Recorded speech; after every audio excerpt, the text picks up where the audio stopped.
Commander Jake Harrison stood on the bridge of the UES Defiant and watched the stars through the main screen. His ship looked nothing like the sleek alien vessels that filled the space around Nexus Prime Station. The Defiant was big and blocky, with thick armor plates covering its hull.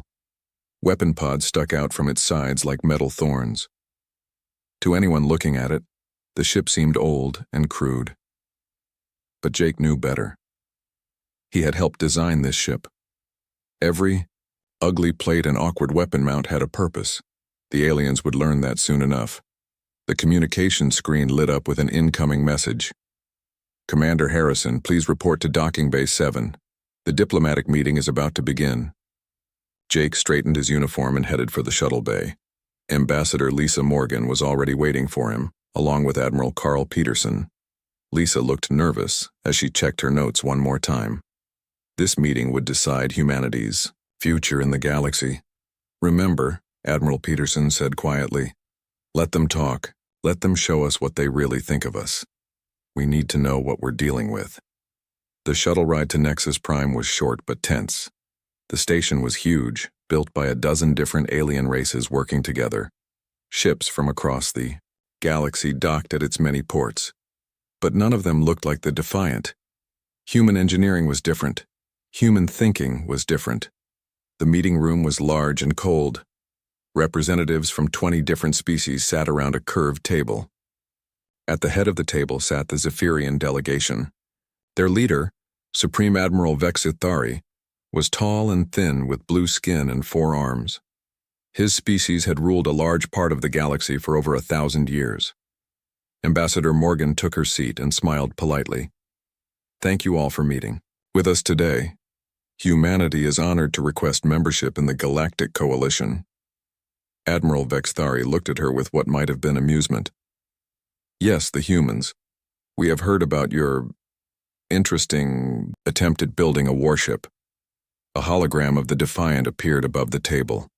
Several alien representatives made sounds that Jake guessed were laughter. The ship looked even more awkward in the hologram, spinning slowly so everyone could see all its ugly angles. This is your pride and joy? Asked another Zephyrian officer. It looks like something a child built from scrap metal. More laughter filled the room. Jake felt his jaw tighten, but Admiral Peterson placed a hand on his arm. Wait, the Admiral's eyes said. Let them talk. Your weapons are particularly amusing, Vexithari continued. Kinetic projectiles. How wonderfully primitive. Our energy shields have not been threatened by such crude weapons in centuries. The alien pointed to the weapon pods on the hologram. And these mounting points, so exposed, so vulnerable. One plasma blast would remove them entirely. Ambassador, Morgan kept her smile, though Jake could see it was getting harder. Perhaps our approach is different from yours, but we believe it has merit. Different? Vexithari stood up, his 4 arms spreading wide. My dear human, there is no different in space warfare. There is advanced and there is primitive. Your ship represents the latter. A reptilian alien from the Corvash Confederation leaned forward. The hull design alone shows your lack of understanding. Why make it so thick and heavy? Speed and maneuverability. Win battles, not bulk. Because humans do not understand energy dynamics, said a crystalline being whose species Jake did not recognize. They still think like creatures fighting with rocks and sticks. The insults continued for another 10 minutes. Every aspect of the Defiant was mocked. Its engines were too loud. Its armor was too heavy. Its weapons were too simple. Its design was too crude. The aliens seemed to be having a contest to see who could make the most cutting remarks about human technology. Through it all, Admiral Peterson sat quietly, taking notes. Jake wanted to defend their ship, to explain why they had built it the way they had, but he followed the Admiral's lead and stayed silent. Finally, Vexithari called for order. Enough entertainment for now. Let us discuss the real matter at hand. He turned to Ambassador Morgan with a look of false kindness. Humanity, your species is young, and clearly lacks the knowledge needed to survive in civilized space. Therefore, the Zephyrian Empire offers you protection. Protection? Lisa asked carefully. Yes, you will become a client state of our empire. We will defend your world from threats you cannot possibly handle. In return, you will provide us with resources and follow our guidance in all matters of importance." The room went quiet. Jake felt his heart beating faster. This was not membership in the coalition. This was surrender. Ambassador Morgan's smile finally disappeared. "I appreciate the offer, Admiral, but humanity prefers to remain independent." Vexathari's expression changed instantly. The false kindness vanished, replaced by cold anger. "You refuse our generous protection?" "We respectfully decline," Lisa said firmly. The alien admiral stood up again, this time looking much more threatening. "Then you refuse the only chance for your species to survive. Very well. Perhaps when your pathetic warship is debris floating in space, you will reconsider." He gestured to his delegation, and they all rose to leave. But before walking out, Vexathari turned back one more time. "Commander Harrison," he said, somehow knowing Jake's name without being introduced, "I look forward to meeting your Defiant in battle. It will be amusing to watch it die." The Zephyrians left the room, followed by most of the other alien delegations. Within minutes, only the humans remained at the large table. Admiral Peterson finally spoke. "Well, that went about as expected." "They really think we're primitive," Lisa said, shaking her head. Jake looked at the hologram of his ship, still spinning slowly above the table. "Maybe that's exactly what we want them to think." The Admiral smiled grimly. "Get back to the Defiant, Commander. I have a feeling you're going to be very busy very soon." As they left the meeting room, Jake thought about all the things the aliens had not seen in their examination of his ship. They had looked at the surface and seen crude weapons and ugly armor. They had not seen the quantum processors hidden inside the hull. They had not seen the adaptive AI systems that could learn and change during battle. They had not seen the real innovations that made the Defiant special. The aliens thought humans were primitive because they fought differently. Soon, they would learn that different could be very dangerous indeed. 3 weeks had passed since the meeting at Nexus Prime. Captain Amy Rodriguez sat in her command chair aboard the Defiant, reading the mission orders that had just arrived from Earth Command. The message was simple and direct, but something about it felt wrong. "Lieutenant Tucker," she called to her intelligence officer, "come take a look at this." Ben Tucker moved from his station to stand beside the captain's chair. He was young for an intelligence officer, but he had good instincts. Amy trusted those instincts. "Routine patrol of the Kepler 442 system," Ben read aloud. "Standard reconnaissance mission. Report any unusual activity." He frowned. "That's a long way from Earth for a routine patrol." "My thoughts exactly," Amy said.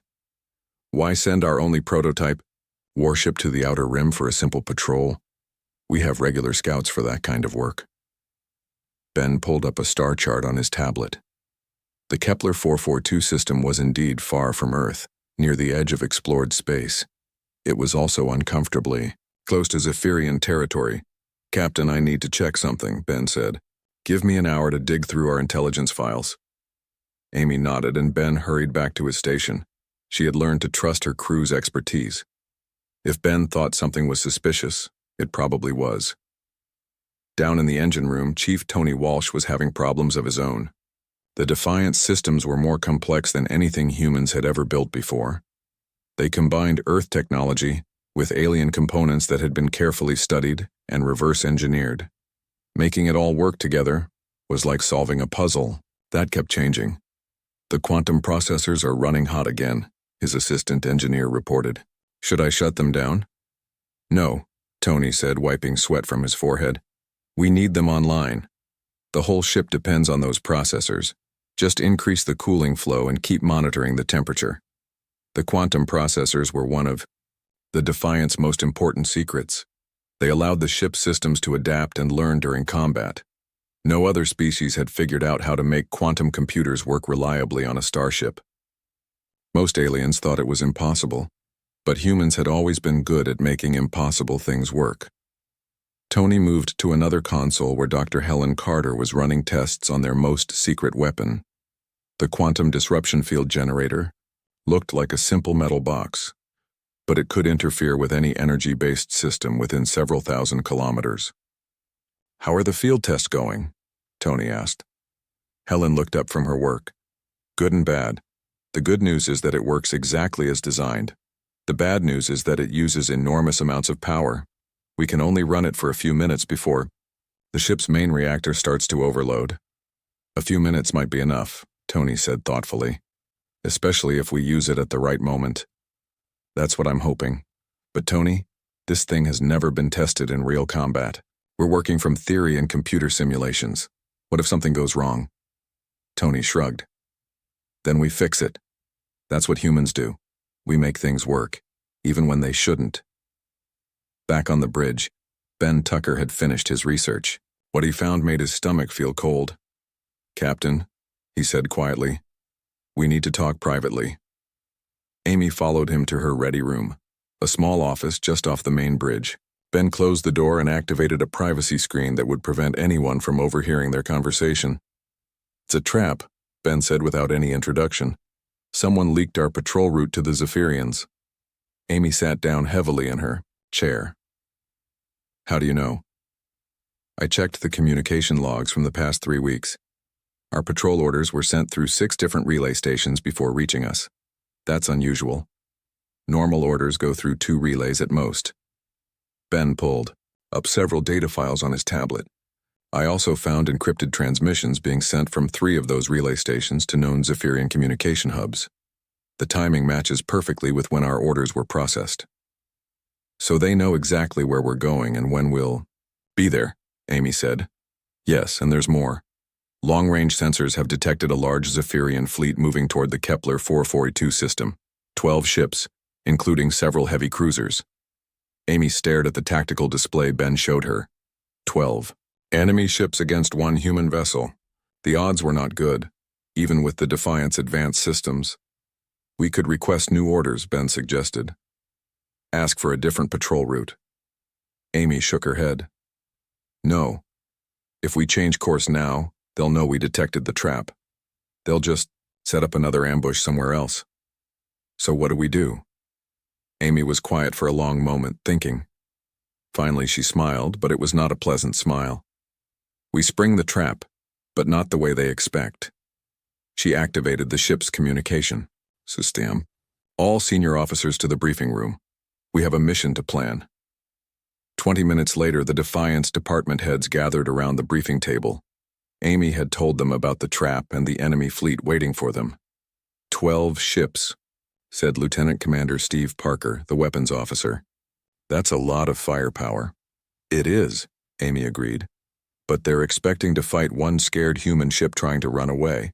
Instead, they're going to get something very different."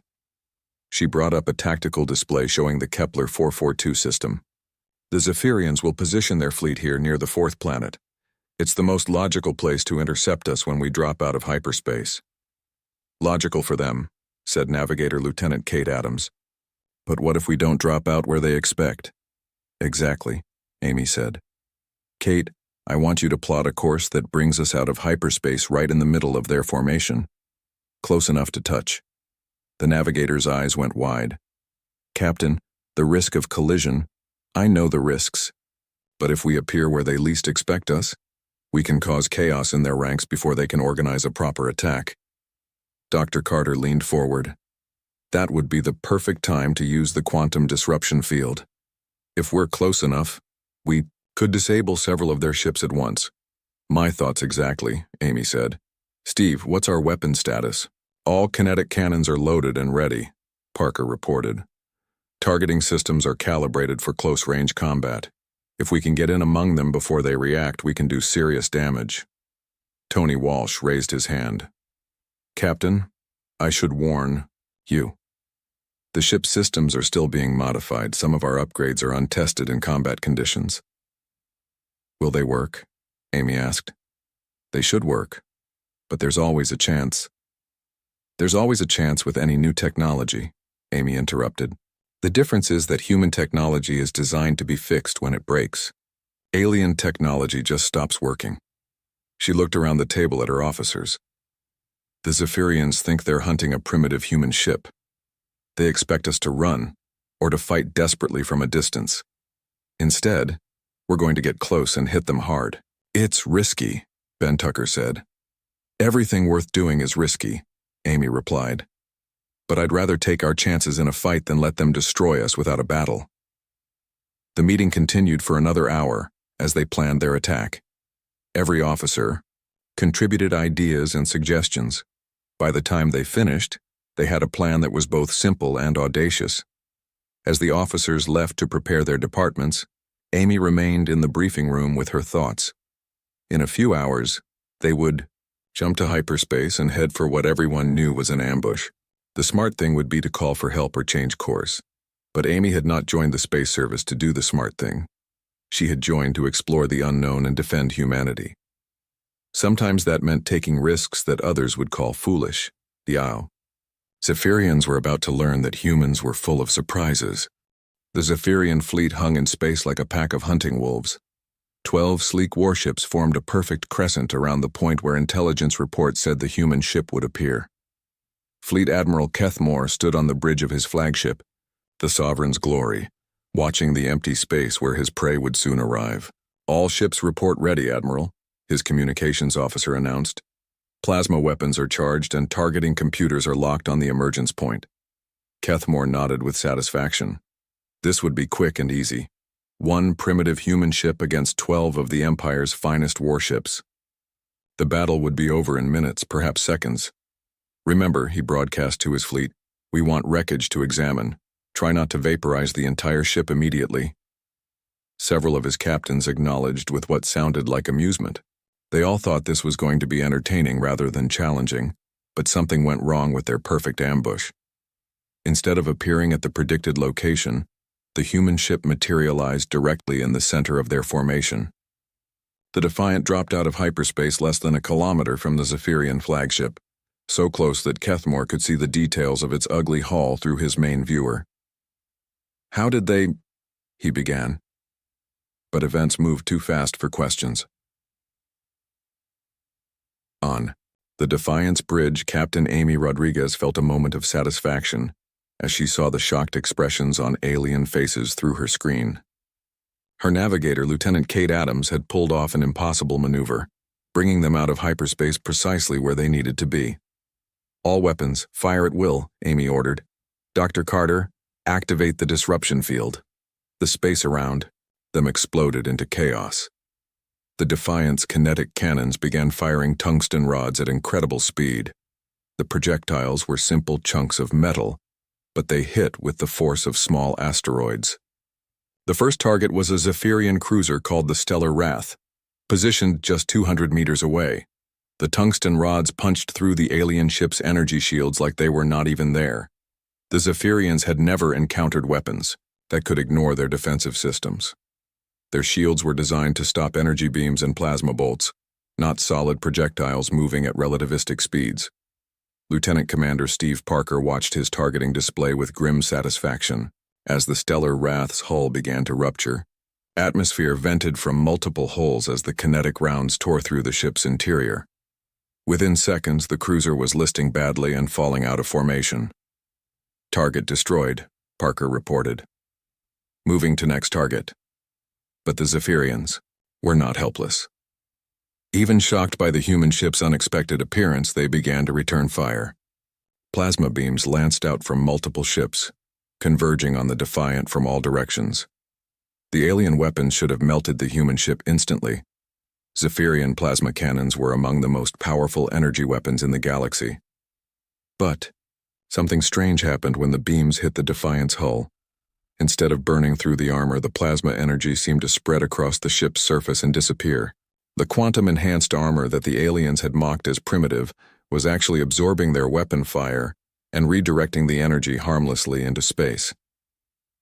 Chief Tony Walsh monitored the energy absorption systems from his engineering station. Armor is holding perfectly, he reported to the bridge. The quantum matrix is distributing the plasma energy across the entire hull. As long as they don't concentrate fire on one spot, we can take everything they throw at us. Dr. Helen Carter activated the quantum disruption field, and immediately 3 Zephyrian ships began having problems. Their weapon systems started misfiring. Their engines began stuttering and their shield generators flickered on and off randomly. "What is happening to our ships?" Admiral Kethmore demanded, but none of his officers could give him an answer. They had never seen anything like this before. The disruption field was interfering with the quantum processors that controlled most alien technology. Unlike human systems, which were designed to work even when damaged, Zephyrian technology depended on everything functioning perfectly. When the quantum field disrupted their delicate systems, the ships became nearly helpless. Lieutenant Kate Adams spun the Defiant through the enemy formation like a dancer, using the ship's superior maneuverability to avoid concentrated fire. The human vessel was smaller and more agile than the Zephyrian cruisers, able to change direction quickly while maintaining accurate fire. "Two more targets locked," Parker announced. Firing kinetic spread. A second Zephyrian ship, the Knight's Edge, took multiple hits along its engine section. The tungsten rods shattered the ship's reactor containment, causing a series of internal explosions that tore the vessel apart from the inside. The Defiant's adaptive AI systems were learning from each exchange of fire.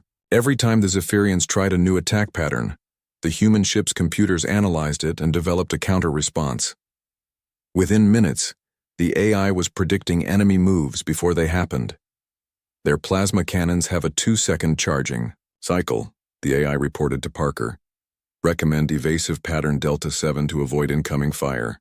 Kate Adams adjusted the ship's course based on the AI's predictions, sliding past 3 plasma beams by centimeters.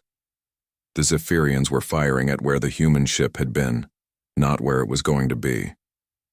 Admiral Kethmore watched in growing horror as a third ship, the Void Striker, suffered critical damage to its weapon systems.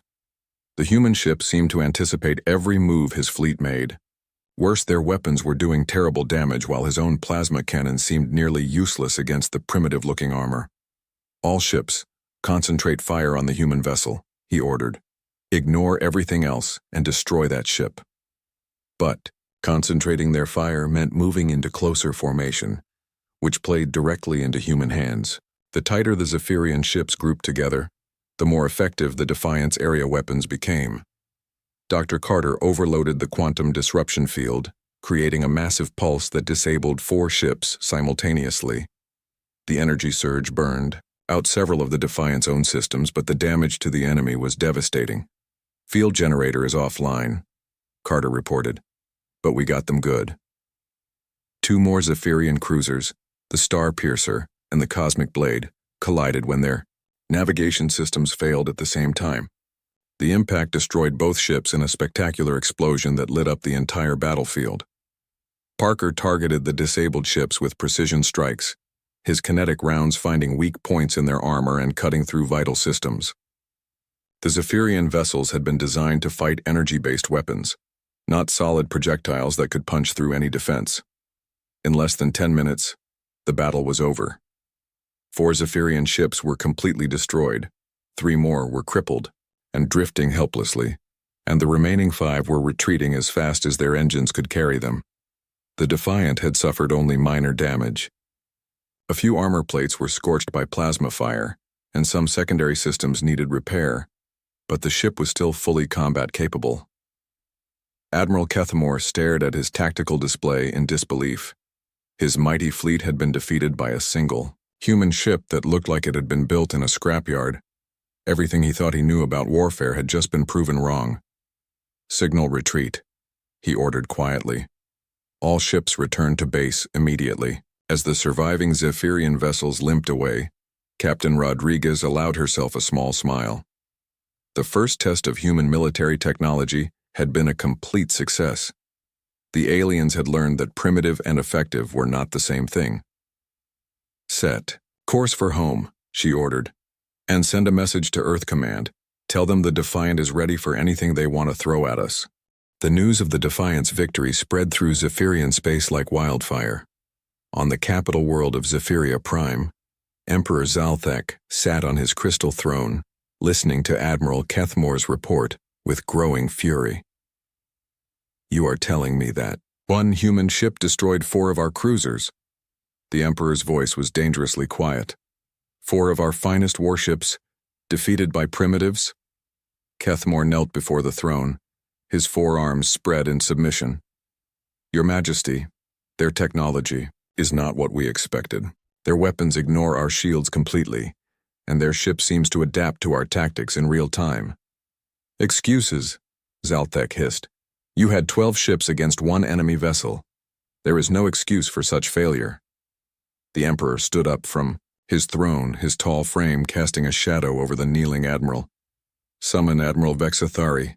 It is time to deploy the apocalypse. Meanwhile, on Earth, Admiral Carl Peterson stood in the war room at Fleet Command, reading reports from across human space.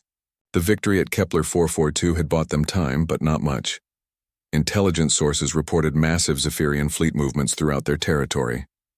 They're pulling ships from every sector, General Martha Collins said, as she joined Peterson at the holographic display.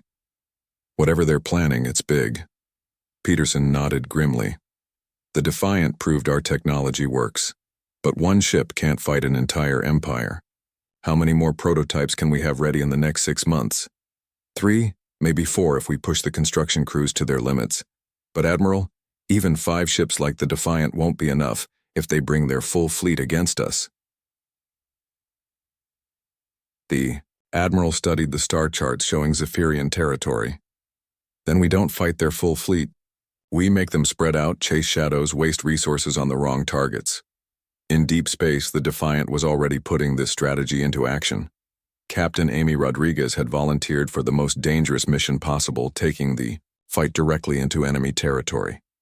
Her ship moved through Zephyrian space like a ghost, striking supply convoys and isolated outposts before disappearing again. Commander Jake Harrison led a boarding party onto a captured Zephyrian transport ship. The alien crew had surrendered quickly when they realized their weapons could not penetrate human combat armor. What kind of supplies are they carrying? Amy asked over the communication link. Jake examined the cargo manifests on his tablet. Quantum processors, shield generators, and what looks like advanced targeting systems.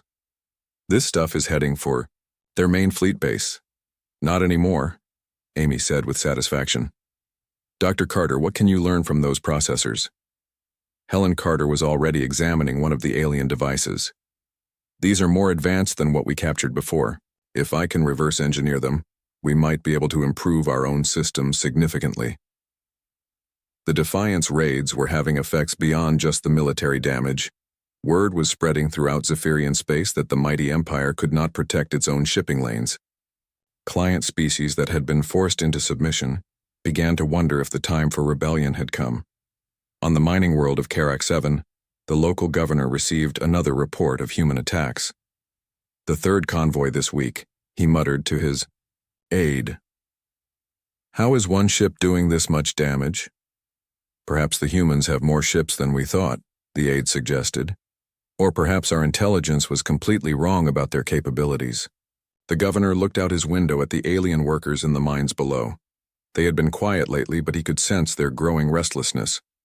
Double the guard patrols, and send a message to Fleet Command. We need more protection. Similar messages were flooding in from across the Empire. Every sector commander was demanding additional ships for defense. Resources that should have been concentrated for the attack on Earth were instead being scattered across hundreds of worlds. Agent Ryan Murphy moved carefully through the shadows on the Zephyrian space station. The human intelligence operative had spent months establishing his cover identity as a traitor from the Outer Rim. Now that cover was paying off as he gathered crucial information about enemy fleet movements. The datapad he carried contained details of the Empire's most secret project. The dreadnought Apocalypse was nearing completion in the hidden shipyards of the Vortex Nebula. When finished, it would be the largest warship ever built, capable of destroying entire planets.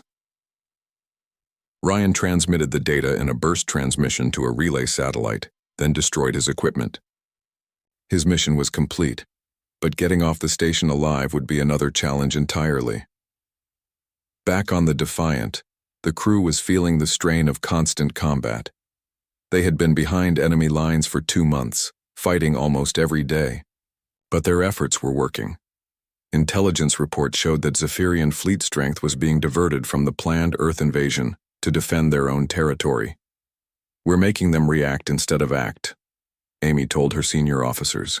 During their daily briefing, every ship they send to hunt us is one less ship they can use against Earth.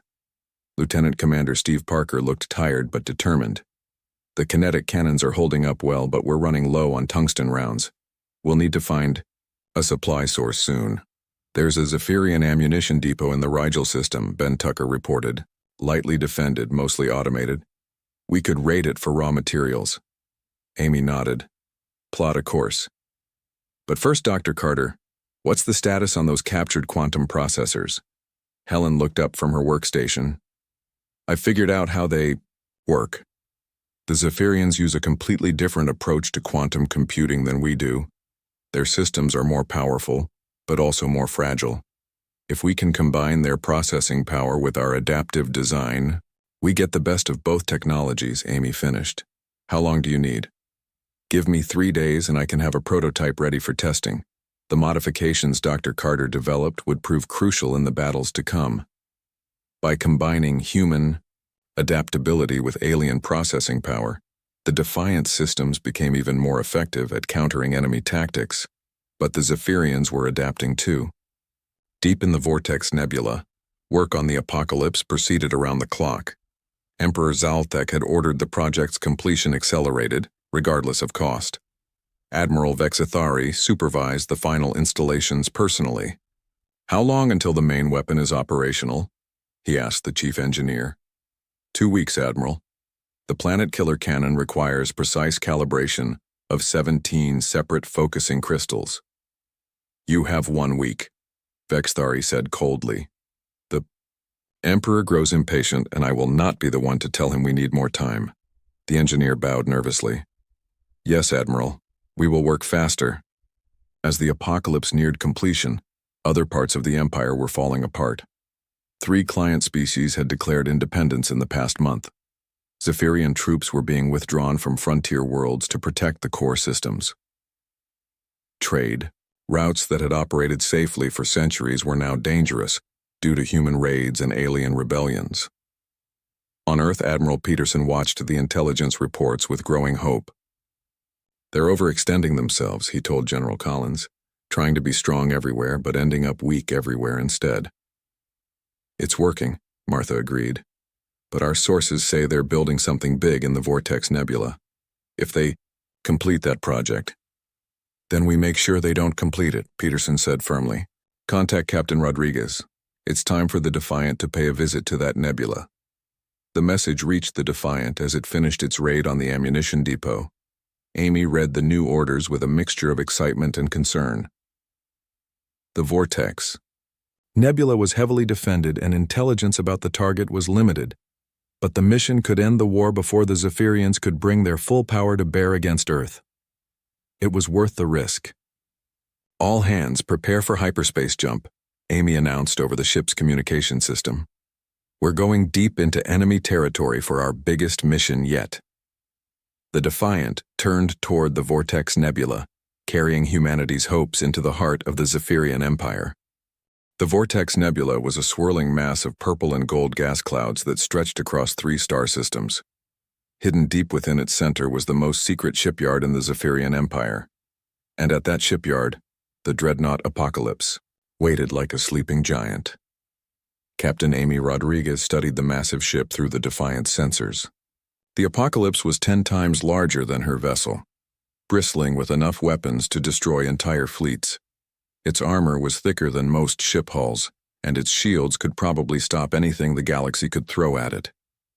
That thing is enormous, Lieutenant Kate Adams whispered from her navigation station. Size isn't everything, Amy replied, though she felt a chill looking at the alien dreadnought. Remember, they probably thought the same thing about our ship. Emperor Zalthek himself commanded the Apocalypse from its massive bridge. He had come personally to oversee the destruction of the troublesome human vessel. No primitive ship would escape him twice. All weapons charged and ready, Your Majesty, Admiral Vexithari reported. The planet killer cannon is prepared for immediate firing. Zalthek stared at the small human ship on his main screen. It looked even more pathetic next to his mighty dreadnought. Good. I will personally watch this vermin die. The battle began when the Apocalypse opened fire with its main weapons. Energy beams that could melt asteroids lanced out toward the Defiant. Amy felt her ship shake as the first wave of fire struck their shields. Armor holding, Chief Tony Walsh reported from engineering. But barely. Those weapons are incredibly powerful. Dr. Carter, can we use the disruption field against something that big? Amy asked. Helen Carter shook her head. The Apocalypse is too large and too well shielded. Our field generator would burn out before it could affect their main systems. More weapons fire erupted from the dreadnought. The Defiant twisted and rolled, using its superior speed to avoid the worst of the bombardment. But there was nowhere to run in the confined space of the nebula, and the enemy ship's weapons seemed to fill every possible escape route. Hull breach on Deck 7, Damage Control reported. Emergency containment fields holding. Amy knew they could not win a direct fight against such overwhelming firepower. The Defiant was tough, but it was not invincible. She needed a different approach, something the Zephyrians would not expect. Tony, what would happen if we synchronized our quantum processors with their reactor core? She asked suddenly. The chief engineer looked confused. Captain, that's incredibly dangerous. If the frequencies match wrong, both ships could explode. But if they match right? Tony thought for a moment. If we could create a resonance cascade in their power systems, yes, it might work. But the timing would have to be perfect.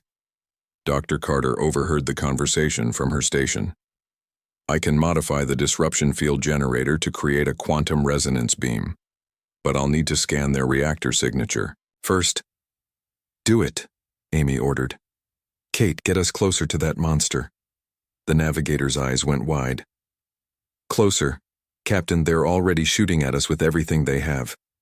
Then we'll have to be faster than everything they have. The Defiant accelerated directly toward the Apocalypse, dodging between energy beams and plasma bolts.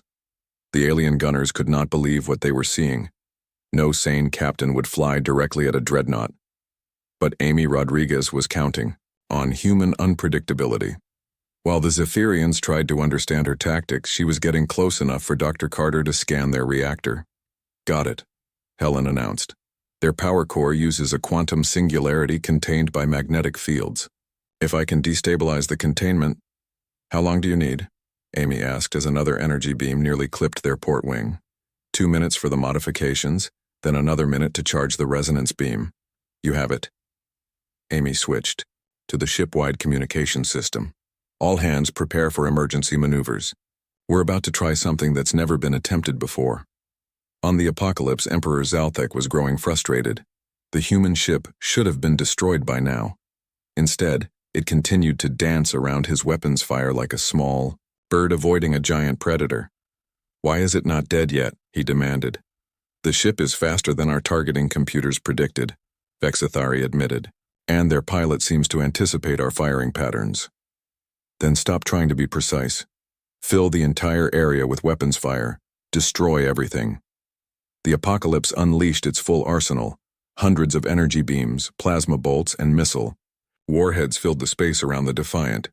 There was no way any ship could survive such concentrated firepower, but the Defiant's adaptive AI systems had been learning throughout the battle. Every weapon the Zephyrians fired was analyzed and cataloged. The computer could now predict where every shot would go before the aliens even pulled the trigger. Evasive pattern Omega, the AI announced to Kate Adams. Probability of survival, 73%. Kate followed the computer's guidance, steering the ship through gaps in the weapons fire that seemed impossibly small. Energy beams passed centimeters from the hull as the Defiant wove through the deadly maze. Resonance beam ready, Dr. Carter announced. Amy took a deep breath. Fire. The modified disruption field generator sent an invisible pulse of quantum energy toward the Apocalypse. The beam was too weak to damage the dreadnought's armor or shields, but it was not aimed at them. Instead, it penetrated deep into the ship's core, where the quantum singularity that powered the massive vessel was contained. For a moment, nothing seemed to happen. Then the Apocalypse began to shudder. What is happening? Emperor Zalthek shouted as his ship shook around him. The reactor containment field is destabilizing, his chief engineer reported in panic. The quantum singularity is beginning to collapse. The collapse of a quantum singularity was not an explosion in the normal sense. Instead, it was a cascade failure that spread through every system connected to the reactor. The apocalypse's weapons went offline first, then its shields, then its engines. Within minutes, the most powerful warship in the galaxy was a dead hulk drifting in space. But Amy was not finished. Even as the apocalypse died, new contacts appeared on the Defiant's sensors. The Earth fleet had arrived, led by Admiral Carl Peterson himself. "Sorry we're late," Peterson's voice came over the communication system. "We brought some friends." Behind the Earthships came vessels flying the flags of a dozen different species: the Corvash Confederation, the crystal beings of Zarian, and many others who had suffered under Zephyrian rule. The destruction of the apocalypse had been broadcast throughout the galaxy, and the Empire's enemies had finally found the courage to act. Emperor Zalthek watched from his crippled flagship as rebellion erupted across his territory. World after world declared independence. Fleet after fleet defected to join the growing alliance against Zephyrian rule. In the space of a single day, a 1,000-year empire crumbled into dust. "Your Majesty," Admiral Vexithari said quietly, "we should surrender while we still can." Zalthek stared at the small human ship that had started it all. The Defiant looked as crude and ugly as ever, but he now understood that appearances could be deceiving.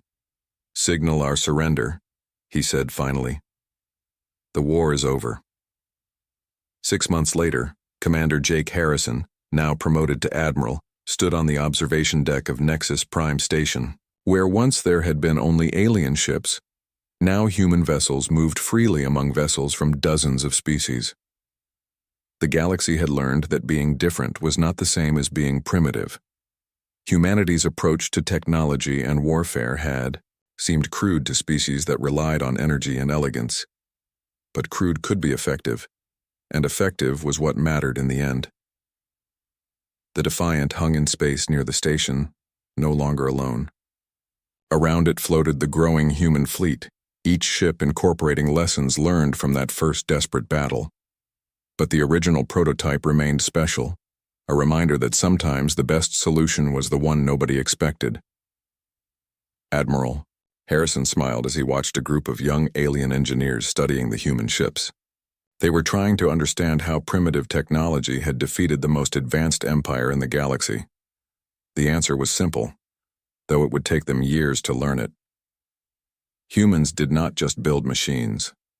They built machines that could think, adapt, and overcome any challenge, and that made all the difference.